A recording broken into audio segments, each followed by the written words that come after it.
অনেক ভাইরা আছে বিভিন্ন পাপে লিপ্ত হওয়ার পর শয়তান তাদেরকে এত বেশি ভয় দেখায়, অতিরিক্ত ভয় দেখায়। ভয় যতটুকু আল্লাহকে পাওয়া দরকার তার চেয়ে বেশি যদি পায় তাহলে বুঝতে হবে শয়তান দেখাচ্ছে। ওটা কে দেখাচ্ছে? শয়তান দেখাচ্ছে। আপনি কোনো গুনাহে লিপ্ত হয়েছেন, যে কোনো গুনাহ, পৃথিবীতে এমন কোনো পাপ নাই যেটা মাপ চাইলে মাপ হয় না। এমন কোন পাপ, এমনকি শিরকও নেই। শিরকের গুনাহ যদি করার পরে মাপ চায়, তওবা করে, মাপ হবে না? হবে না।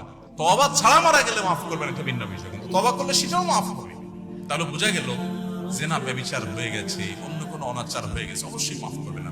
হ্যাঁ, মানুষের হক নষ্ট করেছেন, যুবক ভাইয়েরা 3-4 বন্ধু মিলে চা দোকানে চা খেতে বসেছেন, বাসে উঠেছেন, গায়ে জোর আছে, বাহুতে শক্তি আছে। আমি এই জন্য বলি, 4-5 যুবক ছেলে ফেলে যখন চার দোকানে বসে, তখন ওই টিবয়কে ডাকার টোন কিন্তু পাল্টে যায়। একা একা গেলে বিড়ালের মতো বলে, মামা এক কাপ চা হবে। আর 4-5 জন গেলে কি বলে, এবারে চা দে। কথা কানে যায় না?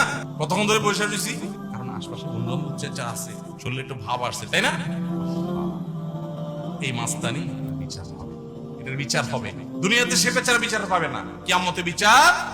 বুড়া বয়লে আপনি হাজির সাহেব হয়ে গেলেন, মাগার ওই যৌবন কালে যে মাস্তানি করে আসছেন, গুন্ডামি করে আসছেন, তার বিচার আল্লাহ।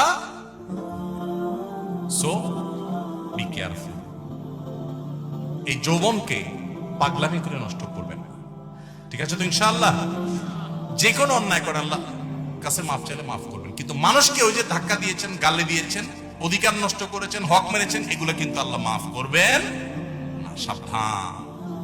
এজন্য নবী করিম সাল্লাল্লাহু আলাইহি ওয়াসাল্লাম বলেছেন, সেদিন আসার আগে মাফ চেয়ে নাও, যেদিন কেউ কাউকে ছাড় দিবে না, কেউ কাউকে ছাড় দিবে না। গালি দিয়েছেন, রিকশালা ভাড়া দেন নাই, চুন থেকে নুন খসছে, কথা থেকে কথা বাড়ছে, তর্ক হয়ে গেছে, যা বেটা দিলাম না, কি করতে পারবি কর, চলে আসছে।